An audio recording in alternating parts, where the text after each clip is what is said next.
iterative and incremental. Let's understand it this way, that you are you're driving, and it's a full sunny day, and you can see 100 meters of road clearly, fully clearly. Now, you have few options. What you can do is you can create a full-fledged plan on saying that it's a bright sunny day, I can see 100 meters. I am going to create a defined plan. And that defined plan says, first 10 meters of my journey with this speed of my car in this lane of the road, I will drive. Next 10 meters, this lane and this speed. And you create a full-fledged plan. So this will be called your defined plan. But I hope all of us know things doesn't work like that. So let's say you sit in your car and all of a sudden it starts to rain. Now, even if you would have created that defined plan, I hope all of you appreciate that it will not work in this situation. So what will you do now? Now, your basic sense says that you can see 10 meters. Your visibility is 10 meters, not 100 meters because of the low visibility of the rain. So your immediate focus is anyhow safely reach to 10 meters. Now the question is, once you reach to 10 meters, what do you see now? You will see another 10 meters, another 10 meters, and eventually you will go to 100 meters. That means your basic sense tells you that you need to not worry about 100, you need to worry about 10 meters at a time. So if you really see this 10, 20, 30, this is called incremental. These are increments which you create one at a time, 10 meters at a time. Now, what will you have to do from 0 to 10? While driving in a rainy day, I'm sure you will use your wiper. You will adjust your speed and you will look at your special lights or some of these things most of us will do. So you will be doing wiper speed light. Now, once you are driven 10 meters, do you see you have some experience in the rain now?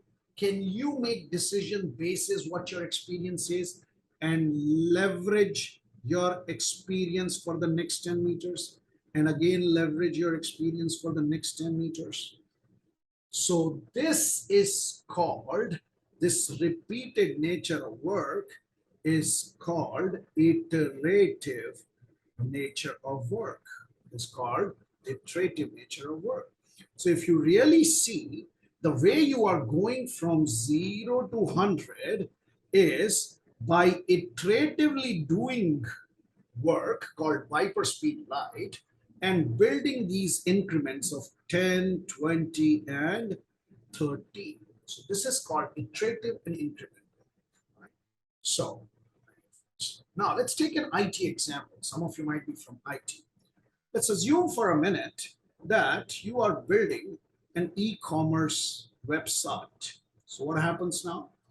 Let's say your first 10 meters, you will not build it in one single night, right? Unless you buy a ready-made template and things like that. If you're building it customized, so you will think about building a login screen, a shopping cart, a payment gateway, and eventually to e-commerce website.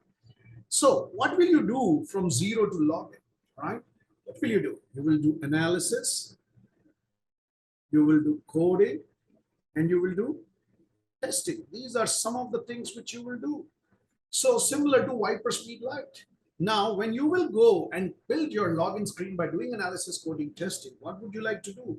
Next time, you would like to learn from your past experience and make decisions accordingly. Now, these decisions could be on, deciding the timelines, estimating, understanding the problem better, and so on and so forth.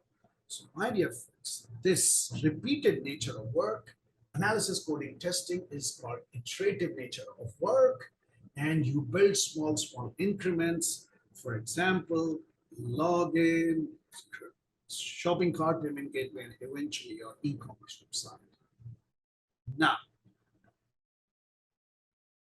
in order to do this iterative and incremental process, empirical process, where you can learn from your past experience, there are three pillars which are necessary. So, for example, when you were driving in in a rainy day, remember we talked about three things you need: wiper, speed, and light. But just think about it. When you are going from 0 to 10 meter, but your wiper stops working, can you now even drive further? Even if you reduce your speed or light, no matter what you do? Maybe not. It might be very, very difficult. Why? Because now the problem itself is not transparent to you. You can't even see the problem. If you can't see the problem, what will be the issue? You cannot inspect the problem. If you cannot inspect the problem, you cannot create an adaptation or an adjustment or a solution to the problem. So, my dear friends, in order to do empirical process and work in an iterative and incremental fashion, your surroundings, your environment should be transparent, because transparency leads to inspection and inspection leads to adaptation. So these three pillars are very, very critical in executing your empirical process.